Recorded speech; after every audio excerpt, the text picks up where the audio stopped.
para entonar nuestro himno nacional y dar inicio a la 28ª reunión plenaria de la Fundación Círculo de Montevideo. Invitamos a todos los presentes a permanecer de pie.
Sean tan amables de ocupar sus lugares.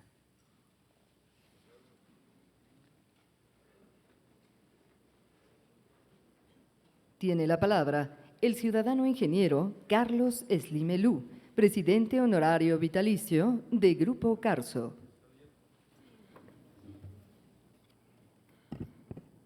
Buenos días.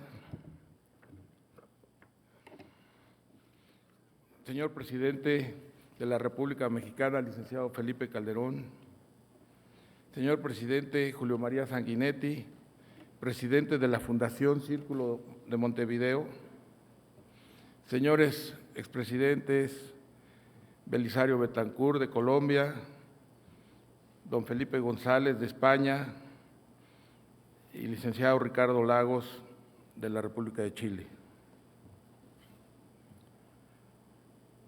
Señores gobernadores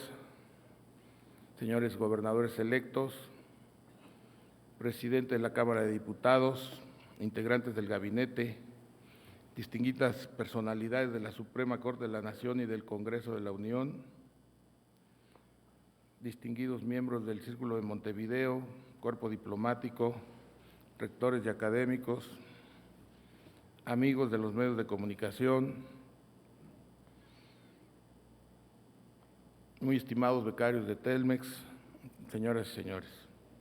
Les agradecemos a todos mucho encarecidamente su presencia en esta reunión plenaria de la Fundación Círculo de Montevideo, cuyo objetivo es reflexionar, analizar, debatir y desarrollar propuestas para la construcción de un futuro más prometedor. Y estas propuestas se basan en los temas de varias sesiones abiertas, abordando las nuevas realidades con una visión de largo plazo, abierta, amplia y múltiple. Agradecemos muy sentidamente el que la presidencia del Círculo de Montevideo, el presidente Sanguinetti y sus consejeros y fundadores hayan escogido a México como sede de esta reunión. Se los agradecemos con mucho afecto y con mucho gusto. Los temas que trataremos contemplan a los países del Atlántico, a los del Pacífico, a China, por parte del presidente Lagos, la crisis económica europea, el presidente Felipe González. Hablaremos de las reformas en Estados Unidos que se necesitan. Estaremos hablando de los sistemas financieros, estaremos hablando de Estado, mercado y equidad, y quizás uno de los puntos más sensibles, más importantes, más preocupantes, son las secuencias sociales de todos estos hechos. Estamos, señoras y señores, viviendo tiempos que no son tiempos de cambio, más bien son cambios de tiempos, y esperamos poder tener algunas propuestas interesantes en estos 2 días de trabajo. Muchas gracias por su asistencia y por su compañía.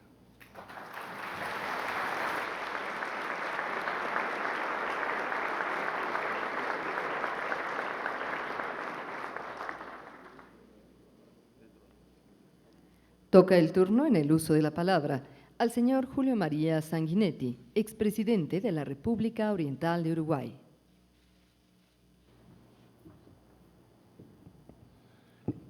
Señor presidente, estimado Carlos, señores presidentes, gobernadores, legisladores, amigos todos. Estamos aquí reuniendo una vez más al Círculo de Montevideo. Es un grupo de reflexión que nació de la inquietud que teníamos, unos en España, otros en Latinoamérica, de esto que era las dos cosas, Carlos, tiempo de cambios y cambio de tiempo. Las dos cosas, porque había comenzado una etapa histórica diferente, simbolizada de un modo formal por la caída del muro de Berlín, que puso en relieve simplemente lo que ya venía ocurriendo, es decir, una globalización de comunicaciones, una globalización financiera, que fue la primera, una globalización que nos imponía nuevas condiciones. Teníamos que caminar en solitario por un camino nuevo, como dijo Rousseau. Y allí empezamos entonces a trabajar. Los presidentes aquí presentes, don Felipe González, don Belisario, Ricardo, Fernando Enrique Cardoso, que hoy no pudo estar, el presidente Zedillo, Enrique Iglesias, secretario iberoamericano. Y ahí empezamos ¿a qué? Bueno, a reflexionar, a pensar, en un mundo en el cual corremos todo el tiempo, pero no siempre tenemos la posibilidad de la pausa. Y luego nos encontramos con que lo más práctico es tener por lo menos una buena teoría y saber de qué modo poder encarar todo este aluvión de temas que se nos viene encima. Y así hemos estado, 16 años ya, hablando de la globalidad inevitable hacia el tiempo histórico, hablando de la democracia, hablando de la economía de mercado, hablando de la necesidad de la innovación tecnológica permanente, hablando de la competitividad, hablando del sistema financiero, hoy tan de moda. Sistema financiero que, como recién le decía Carlos, nunca te lleva al paraíso, pero al infierno en una tarde. Y de ahí que esos son los grandes temas, que hemos ido abordando uno a uno a lo largo de estos años, tratando de influir con publicaciones, con artículos, con nuestra propia acción personal en países a los cuales el debate político, a veces airado, de pronto crispado, muy inmediatista, suele perder de vista la perspectiva temporal, que es tan fundamental para entender lo que ocurre. Aquel mundo que imaginamos que pasada la Guerra Fría pasaba a ser un tiempo de paz kantiana, a poco de andar descubrimos que no.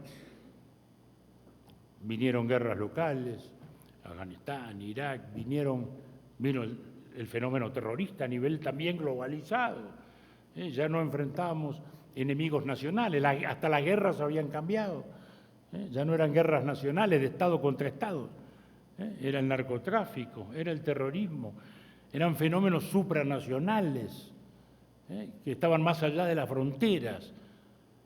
Todo esto nos iba provocando la necesidad de estar constantemente reflexionando.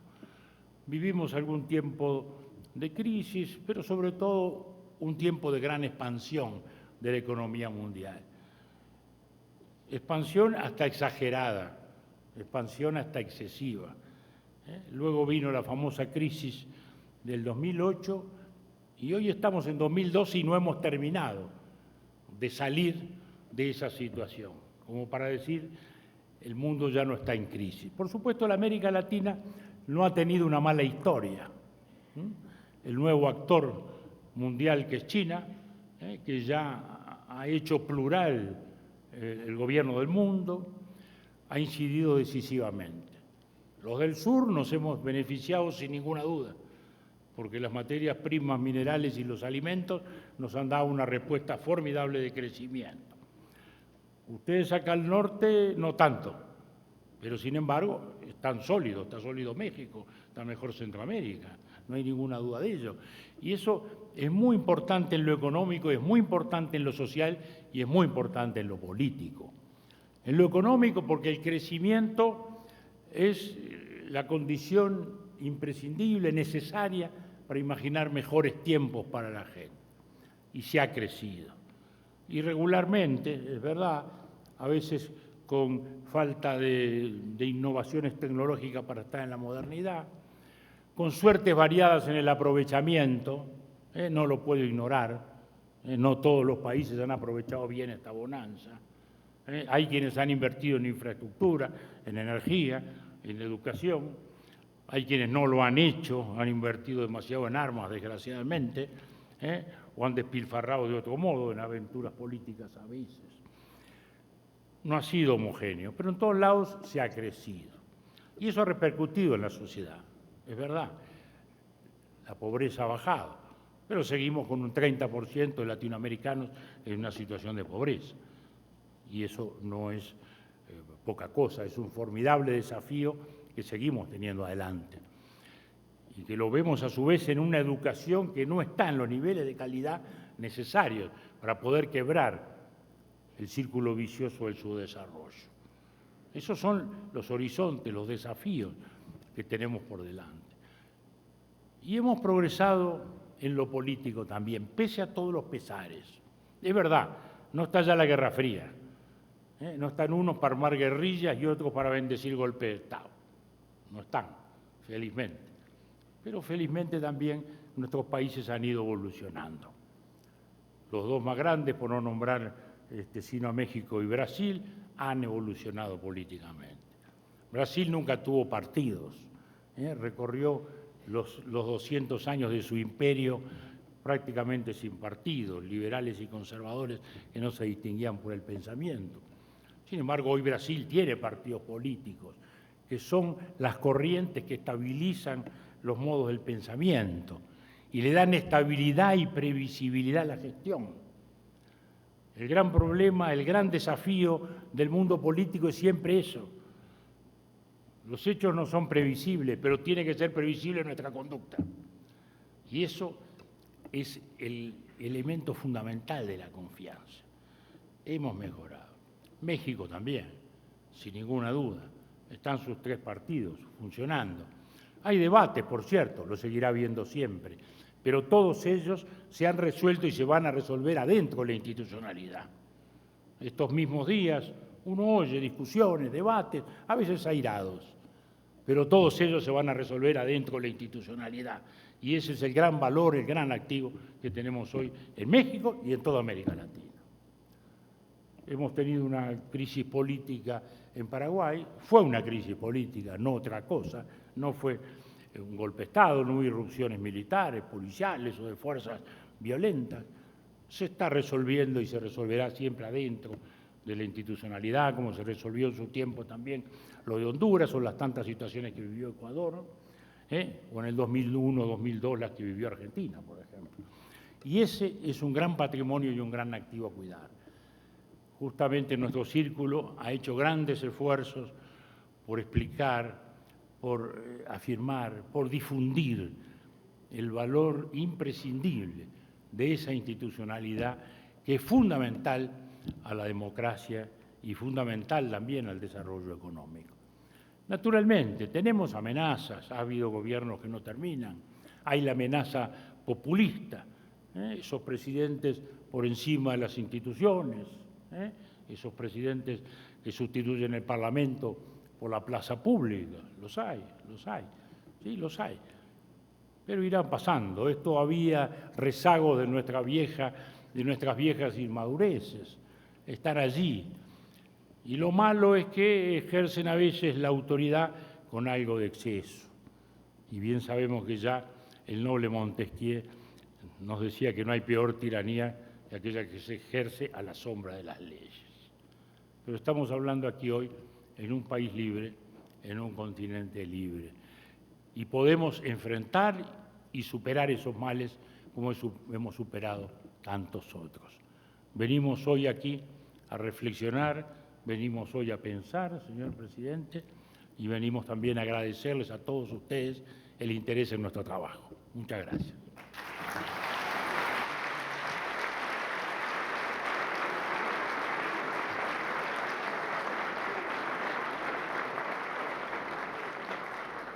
Escuchemos al ciudadano Felipe Calderón Hinojosa, presidente de los Estados Unidos mexicanos.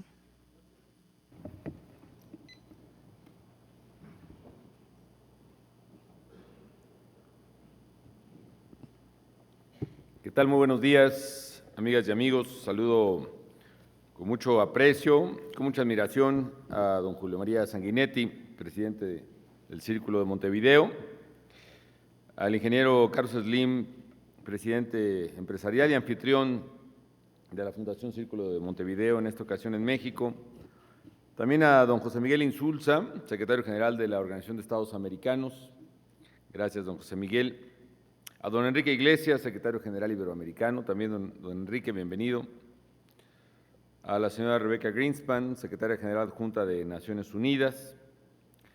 A los expresidentes aquí presentes, don Belisario Betancourt, don Felipe González, don Ricardo Lagos, a, desde luego, todos nuestros gobernadores aquí presentes, que hay una buena concurrencia, a don Carlos Lozano, a Marco Antonio Adame, Javier Duarte, Ivonne Ortega. Me falta alguien por ahí. Ahorita vamos con nosotros. A los gobernadores electos, Graco Ramírez, Arturo Núñez, al presidente de la Cámara de Diputados, al presidente de partidos, don Pedro Joaquín Caldwell, senadores, diputados, en fin, a todos ustedes, amigas y amigos empresarios. Hay una excelente concurrencia esta mañana. Me alegra mucho porque para mí es un honor acompañarles en esta 18ª reunión plenaria de la Fundación Círculo de Montevideo. Felicidades a los organizadores por esta valiosa iniciativa que tuve oportunidad de conocer hace ya algunos años, antes de ser presidente de la República, y siempre con mi admiración y respeto al fundador y a su actual presidente, don Julio María Sanguinetti, expresidente del Uruguay, y desde luego con agradecimiento también por el esfuerzo para realizar esta reunión a nuestro anfitrión, el ingeniero Carlos Slim. Son más de 15 años de existencia y afortunadamente la Fundación Amigas y Amigos se ha convertido en un círculo privilegiado de reflexión que nos permite encontrar soluciones innovadoras a los retos de la economía global y más allá de la economía, los retos del desarrollo, con una perspectiva, yo diría, iberoamericana que es muy enriquecedora.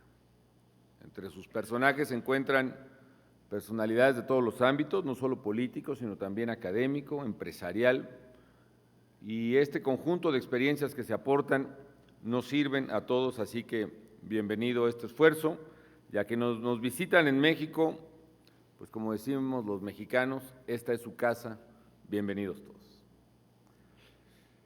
Me parece que es muy interesante el tema de esta reunión, muy oportuno, un mundo en tránsito. Después de la globalización y la crisis, ¿está claro el rumbo? Esa es la pregunta. Y habría muchas reflexiones que pudieran hacerse a partir de este título. Sin duda, la pregunta central, ¿está claro el rumbo? Hay que decirlo también con claridad que no está claro el rumbo y urge aclararlo. Y para ello se requiere un esfuerzo intelectual, académico y de gobierno y de análisis que nos permita precisamente esclarecerlo. No sé si la pregunta correcta sea después de la globalización y la crisis. Estoy de acuerdo que son los temas más sugerentes, Aunque todavía no podemos hablar después de la globalización, de hecho, la globalización llegó para quedarse y es un aprendizaje muy temprano que tuvo el Círculo de Montevideo hace muchos años. La globalización responde a una transformación enorme, fascinante, diría yo, de la humanidad en las últimas décadas, que está asociada a las cosas que nos han acercado más que nunca, particularmente en el mundo del Internet y las telecomunicaciones. La aldea global a la que se refirió McLuhan está presente ahora más que nunca. Y si tomaba a los antiguos, aún después del descubrimiento de América, varios meses de travesía, el poder llegar a América y poder traer consigo las noticias que venían del viejo mundo y viceversa, hoy, en este preciso instante, en fracciones de segundos, sabemos exactamente qué es lo que está pasando en cualquier parte del mundo, en el terreno que nos permite interesar. Eso ha acercado notablemente a la humanidad y ha acelerado nuestro sentido del tiempo, ha acortado nuestros procesos de comunicación. Eso ha transformado el mundo en globo, eso es la globalidad. Y el reto entonces, parte del rumbo que debemos definir es hacia dónde deben dirigirse los actos públicos y privados de los gobiernos y de las empresas, de los consumidores, en ese marco de globalidad. Y segundo, después de la crisis, quizá tampoco podamos hablar todavía después de la crisis porque seguimos inmersos en ella.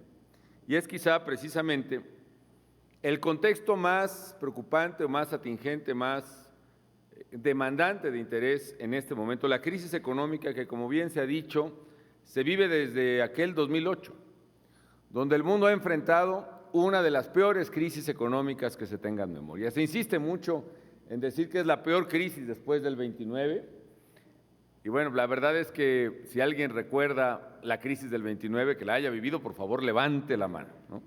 Es la peor crisis que tenemos, es la peor crisis que nos ha tocado vivir, es la peor crisis que todas las generaciones presentes en el mundo puedan recordar. Es nuestra peor crisis económica globalmente hablando. Y es una crisis larga porque ha tenido diversos estadios, ¿no?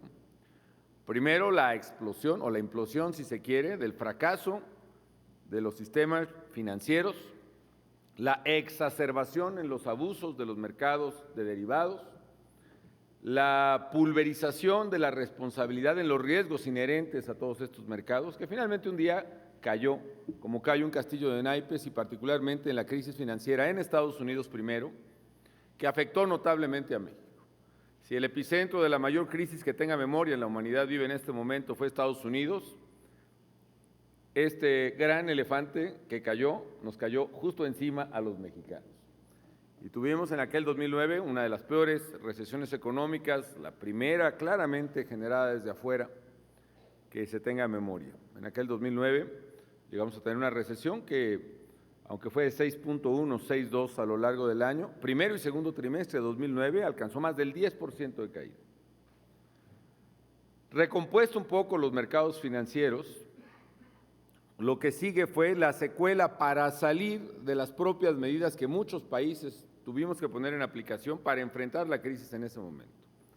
Hay muchas diferencias, sí, pero en esencia podemos resumir que en aquel momento crítico, todos los países que pudimos hacerlo, aplicamos medidas contracíclicas para detener el enorme golpe social de la caída. Y en el caso de México, por primera vez en una crisis de esa magnitud, pudimos no solo no cortar, sino incrementar notablemente el gasto de inversión, particularmente en infraestructura. Pudimos acelerar también programas públicos de crédito y construcción de vivienda. Pusimos en marcha programas de empleo temporal. Pusimos un programa, la verdad, muy interesante, que fue el programa de paros técnicos. En lugar de que perdieran el empleo más de 500,000 de trabajadores de las industrias exportadoras de México, llegamos a un acuerdo con ellos, con sus sindicatos y con las empresas. Y si la empresa accedía, en lugar de despedir al trabajador, en pagarle una tercera parte de su salario, y el trabajador, en lugar de perder su empleo, accedía a ganar una tercera parte menos de su salario, el gobierno federal iba a pagar la otra tercera parte del salario. Y con eso pudimos preservar una planta productiva. Y nos pusimos a rescatar zonas arqueológicas que nos ha permitido, por ejemplo, tener 15 rescatadas en estos 4 años, contra más o menos 12 en promedio en otros sexenios, a través de empleo temporal y así sucesivamente. Claro, todo eso costó que el déficit público en México también se disparara, como en otras partes, quizá hasta más de 3, casi 4% en el año 2009. Pero hubo un momento clave, amigas y amigos, de la crisis en que, superadas las primeras partes financieras en Estados Unidos, había que regresar. Y como bien sabemos, el déficit público es un cartucho que solo se puede disparar una sola vez. Una vez que se dispara, uno debe volver a cargar precisamente la capacidad del Estado de volver a incurrir en déficit. No puede ser permanente. El asumir los déficits públicos como una capacidad permanente, si se hace de cierta magnitud, es un gran error que creo que estamos pagando en muchas latitudes. Quien incurre en un déficit público tiene que ser como un buzo que incursiona en una caverna y que sabe perfectamente que tiene el oxígeno contado, y una vez que ha entrado debe saber perfectamente la ruta de regreso. Muchos países en Europa o en América Latina o en otras naciones que han incurrido en déficit público hoy están pagando la dureza, el rigor, la inclemencia de no poder cerrar esos déficits, precisamente porque los mercados financieros no están contribuyendo más a financiar esos déficits. Se pueden financiar los primeros años, las primeras veces, pero posteriormente hoy lo que está enfrentando, por ejemplo, España, Italia, y desde luego que ya enfrentaron Grecia, Irlanda y Portugal, Islandia y muchos países, es precisamente lo que nos tiene. ¿Qué necesitamos hacer para ello? El mundo tiene que actuar muy rápido, y esta rapidez ha sido una de las mayores ausencias en los tomadores de decisiones que nos ha exacerbado los problemas. Actuar en los temas de fondo, actuar en los temas de coyuntura. En los temas de fondo, ¿qué hay que hacer? Hay que evitar que el desorden financiero y bancario permita que se generan nuevas crisis en el futuro mediato e inmediato. Nosotros aquí en México, por ejemplo, después de una crisis severísima que tuvo el país en el sector bancario, en México se aprendió la lección, se establecieron medidas regulatorias y de capitalización ordenadas, severas, y en esta crisis la banca mexicana, por ejemplo, tuvo un promedio de capitalización de más del 16% respecto de sus pasivos, lo cual implica, amigas y amigos, más del doble de las reglas de Basilea, y con lo cual, aún en la crisis, la banca mexicana no solo no fue problema, sino que fue parte de la solución, porque siguió prestando a pequeñas y medianas empresas.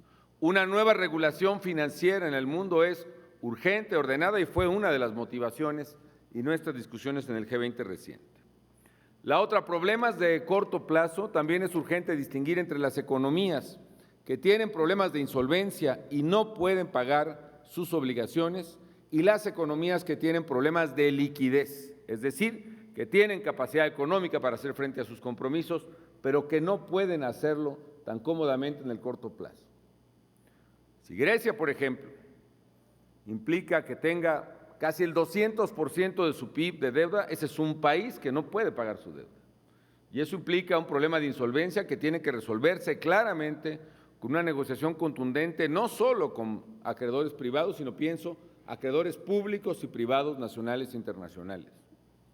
Pero si un país como España o Italia tiene la capacidad económica, por el tamaño de sus economías y por el desempeño de las mismas, de hacer frente a sus compromisos, la comunidad internacional tiene el deber de resolver y pronto su problema de liquidez, y eso es exactamente lo que no ha ocurrido ni en Europa ni en el mundo. Con un gravísimo riesgo, amigas y amigos, que de no resolverse a tiempo esos problemas de liquidez, se pueden volver problemas de solvencia. En el caso no de Italia, Italia tiene una deuda de más o menos 120, 130% de su PIB, digamos que sea 100% de su PIB. Si Italia está pagando tasas de interés al 2%, como solía ocurrir, Italia no tiene problemas ni de liquidez ni de solvencia. Pero si las tasas de interés del 100% de su PIB aumentan 1 punto, 100 puntos base, quiere decir que su gobierno tiene que recaudar 1 punto adicional de impuestos para poder servir su deuda.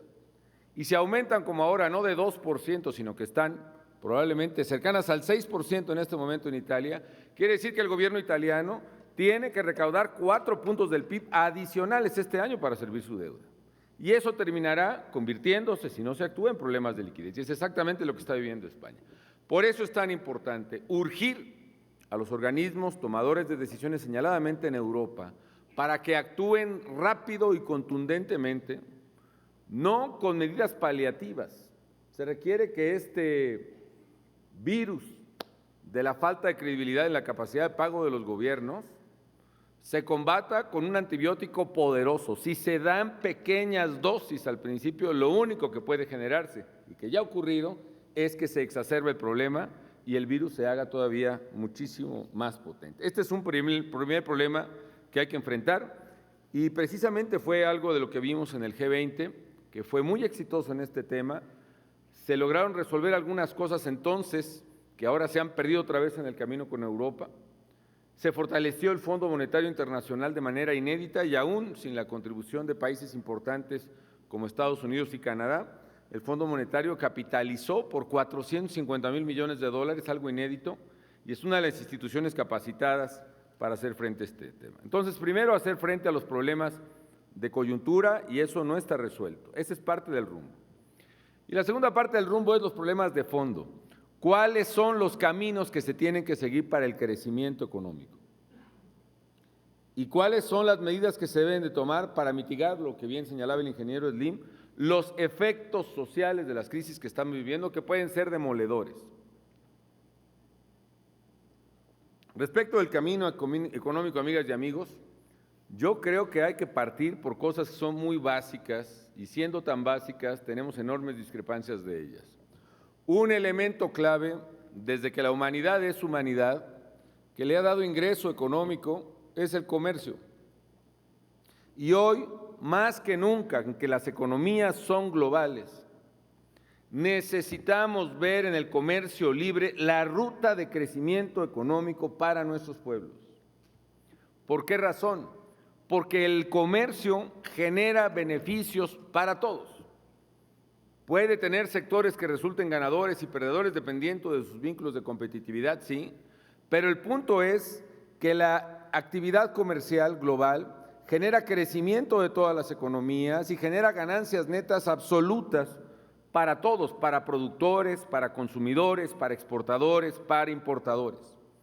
De ahí que una de las mayores oportunidades en que yo insista existen para el crecimiento global está en el comercio. Y de ahí que el rumbo, claramente, desde mi punto de vista, tiene que ser más y no menos comercio. Una apuesta clara y determinante para la capacidad comercial de los países y para las decisiones de los consumidores. Más comercio y más competencia, más comercio en los bienes y más comercio en los servicios, más competencia en ambos, en todos los mercados, en todos los sectores.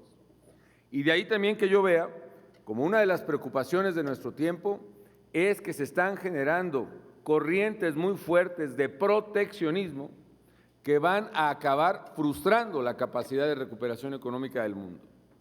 Es paradójico que en el G20, por ejemplo, en las primeras reuniones, hablábamos todos del crecimiento económico y de un rechazo contundente al proteccionismo, y al día siguiente, 15 de los 20 participantes estaban poniendo medidas proteccionistas, nuevas tarifas, nuevas barreras.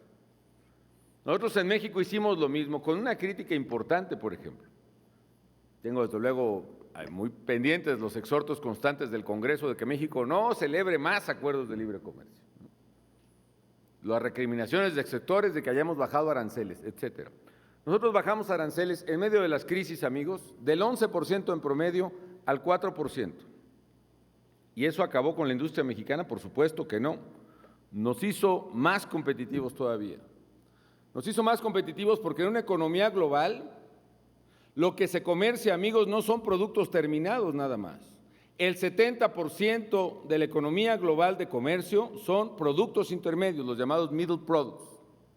Y el comercio de productos intermedios es lo que genera los crecimientos finales. ¿Por qué razón México produce el 65% de los BlackBerrys del mundo? ¿Por qué razón nosotros somos uno de los primeros o el primer productor de teléfonos inteligentes en todo el mundo? ¿Por qué razón cuando entré a la presidencia de la República éramos el 9º exportador de automóviles y hoy somos el 4º exportador de automóviles, rebasando incluso a Estados Unidos? Porque tenemos una economía abierta que fue capaz de generar competitividad a escala global. Y una buena parte del crecimiento económico que tiene México, que ha registrado un crecimiento de 15% de junio de 2009 a junio de 2012, es precisamente la apuesta al comercio y a la inversión.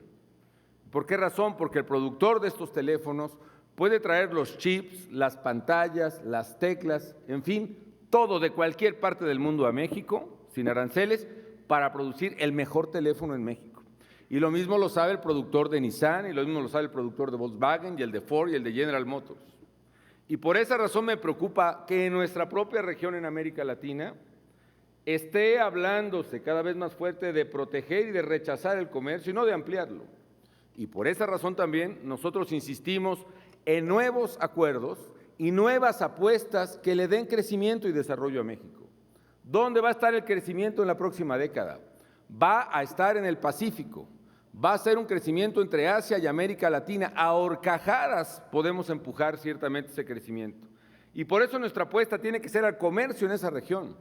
Y por eso lanzamos exitosamente el Acuerdo del Pacífico entre Chile, Colombia, Perú y México, que ahora tiene más comercio y más exportaciones que el Mercosur y cualquier otra organización regional. Y por eso anuncié en Los Cabos también en el G20 la entrada de México a la negociación del Acuerdo Transpacífico, porque ese nos puede dar un impulso de crecimiento tanto o más grande como nos lo dio el Tratado de Libre Comercio en la década de los 90. En tercer lugar, las opciones de crecimiento, sí, pero también las opciones de desarrollo y protección.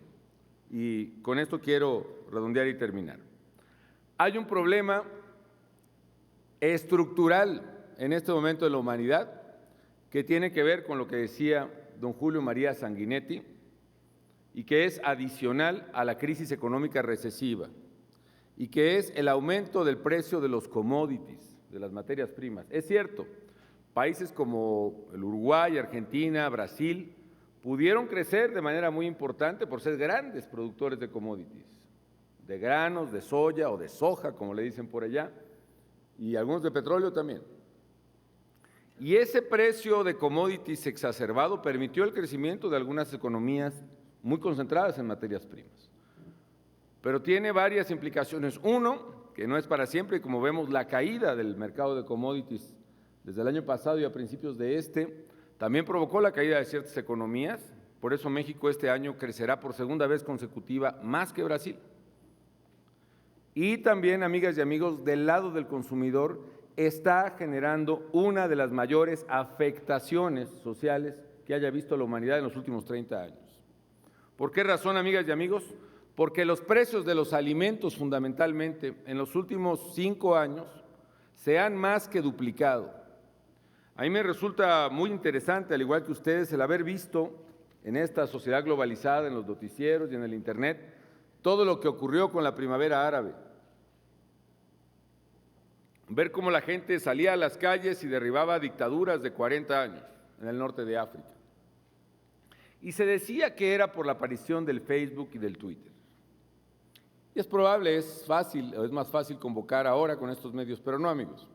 Mi opinión respetuosa, modesta, es que lo que pasó en la primavera árabe fue que el precio del trigo y el precio del pan en el Mediterráneo se duplicó en 6 meses antes de los movimientos de la primavera árabe. Y eso sacó a la gente a la calle. Y lo que ocurrió es que el precio del litro de gasolina en el Mediterráneo, en el sur de Europa y en el norte de África, llegó a costar 30 pesos el litro de gasolina, en nuestro equivalente. Con lo cual se generó una afectación en el ingreso sin precedentes en varias décadas, en muchas de las economías, pero también afectó y creció la pobreza. Y hagamos una cuenta muy simple. Si la gente que vive en extrema pobreza, con $1, abajo de $1, en fin, hay varios indicadores, el de la FAO, el del BID, en fin, el del Banco Mundial. Si la gente que vive en extrema pobreza consume más o menos $1 o 1.50 al día, $1 al día, y sabemos que la mitad de su ingreso lo destina a conseguir alimentos, el solo aumento en el precio de los alimentos al doble genera un crecimiento abismal en las tasas de pobreza del mundo. Y por eso también vimos otra vez escenas que jurábamos que no veríamos otra vez, como son las hambrunas en Somalia y en el Cuerno de África. Precisamente este empobrecimiento de grandes capas de población en el mundo tiene que ver y tiene que estar asociado con el precio de los alimentos. ¿Qué tenemos que hacer? Y fue parte de los temas que discutimos en el G20. Por un lado, atacar la volatilidad de los precios de los alimentos. Y una parte sí tiene que ver con el crecimiento de la capacidad adquisitiva de China y de India, lo cual es finalmente una buena razón. Si en India la pobreza hacía que la gente solo consumiera un alimento al día, el hecho de que consuma dos va a implicar duplicar la demanda de alimentos y eso es bueno. Pero también en los mercados financieros hay muchas cosas que corregir. Digamos que en los 90s, básicamente una regla muy general, pero era casi el 90% de las operaciones y transacciones que tenían que ver con alimentos las hacían empresas especializadas en alimentos. Cargill en el mundo, Maseca aquí, en fin, etcétera, etcétera. Para el año 2010, y el resto, más o menos el 8 o el 10%, las hacían empresas financieras, los Morgan Stanley y compañía, ¿no? Para el año 2010, más del 40% de las transacciones en alimentos las hicieron empresas financieras, con lo cual quiere decir que ya hay un papel que tenemos que explorar de los commodities y de los alimentos específicos en los mercados de derivados que tienen incidencia en la pobreza real de miles de personas o de millones en el mundo. Yo no digo que sea el factor fundamental porque no lo creo, pero hay algo que ver. Y el otro es que tenemos que incrementar masivamente la producción de alimentos en las mismas superficies. Esta producción de alimentos requiere una verdadera revolución tecnológica, una nueva revolución verde como la que paradójicamente tuvo lugar en México en los 70. En fin, son muchos temas. ¿Cómo mientras aplicar políticas que eviten que el impacto social de las crisis económicas, por un lado la recesión y la de los alimentos, impacten a la gente más pobre? Y ahí tenemos que hacer políticas públicas centradas en la satisfacción de bienes de los cuales se carece, centradas en la reducción de carencias. Por eso es tan importante la nueva metodología que se está usando ya en el mundo para medir la pobreza. Antes todo lo dividíamos por una canasta de alimentos, pero siendo así, la pobreza está teniendo variaciones de mes a mes, porque si el denominador se mueve tan violentamente como se mueven los commodities ahora, tenemos variaciones no confiables del verdadero nivel de bienestar de la gente. Por eso la nueva metodología que se usa en México desde hace varios años en la Ley de Desarrollo Social y en el mundo es una metodología que mide carencias. La familia tiene o no tiene vivienda, tiene o no tiene servicios en su vivienda, tiene o no tiene acceso a la educación, tiene o no tiene acceso a la salud y una de las variables es la del ingreso. Y en México nos hemos centrado en reducir las carencias de la gente. Y por esa razón, en los últimos 5 años se han construido 1 de cada 4 viviendas que existen en México. Y por esa razón estamos llegando casi a los 7 millones de acciones, sea de crédito o de subsidio para vivienda en el país. Y nos centramos en reducir la carencia de salud. ¿Por qué? Porque si algo empobrece a la gente son gastos catastróficos en los que tiene que incurrir cuando un pariente se enferma o su accidente. Y por eso lanzamos varias veces el presupuesto hacia arriba en materia de salud y construimos más de 1,200 hospitales y clínicas nuevas y logramos cobertura universal de salud en estos años, con deficiencias y con problemas, sí, pero cobertura de salud que te evita el gasto catastrófico que empobrece y que te cura a los hijos. Los niños con leucemia, por ejemplo, antes de ello se morían 7 de cada 10, hoy se salvan 7 de cada 10 en México. Y nos centramos en carencias de educación y finalmente alcanzamos cobertura universal. Todo niño antes de los 12 años tiene un lugar en la primaria, estamos a punto de alcanzarla en secundaria y construimos más de 110 nuevas universidades y cerca de 70 nuevos campus en otras universidades existentes. Y hoy se están graduando en México casi 120,000 nuevos ingenieros por año, que además son los ingenieros que nos están dando la competitividad en los sectores electrónicos, aeronáuticos, automovilísticos, etcétera, etcétera. En fin, yo creo que ese es el rumbo, amigas y amigos. El rumbo es corregir en lo inmediato la sangría enorme que la falta de decisiones y la falta de contundencia en el respaldo financiero a los países en problemas está causando en el mundo. En el mediano plazo, arreglar institucionalmente las fallas crónicas de los sistemas financieros y apostar por rutas claras de crecimiento económico que tienen que ver con comercio, tienen que ver con inversión en infraestructura pública y privada, tienen que ver en inversión en proyectos verdes, que será la economía verde, la economía del futuro. No me extiendo más en ello, ese es otro tema que habrá que abordar y que no se debe omitir, el tema ambiental. Hoy estamos viviendo la peor sequía, ya en México no tanto, porque afortunadamente está lloviendo bastante bien en algunos lugares, pero sí la peor sequía en el centro de Estados Unidos, que es la cuenca del maíz y del trigo. Y eso está generando una escasez de estos alimentos nuevamente, que nuevamente repercute en miseria. ¿Por qué se vive la peor sequía? ¿Por qué los huracanes ahora pasan por el centro de Manhattan? ¿Por qué hay tornados en Massachusetts? Porque estamos alterando dramáticamente el clima en el mundo y eso también es rumbo, requiere una acción contundente en favor de la lucha contra el cambio climático. No me extiendo más, quiero agradecerles, don Julio, don Carlos, la amabilidad de su invitación, desearles el mayor de los éxitos en esta reunión que celebran en México y de la sabiduría de ustedes, presidentes, expresidentes, legisladores, consejeros, empresarios.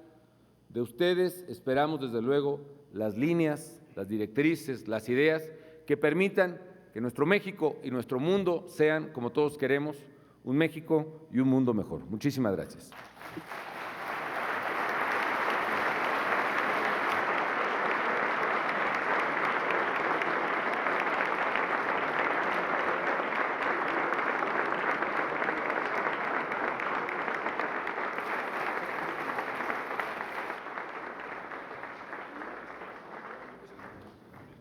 Perdón, y siendo las 10:20 del 26 de julio de 2012, declaro formalmente inaugurada la 18ª reunión plenaria del Círculo de Montevideo. Muchas felicidades.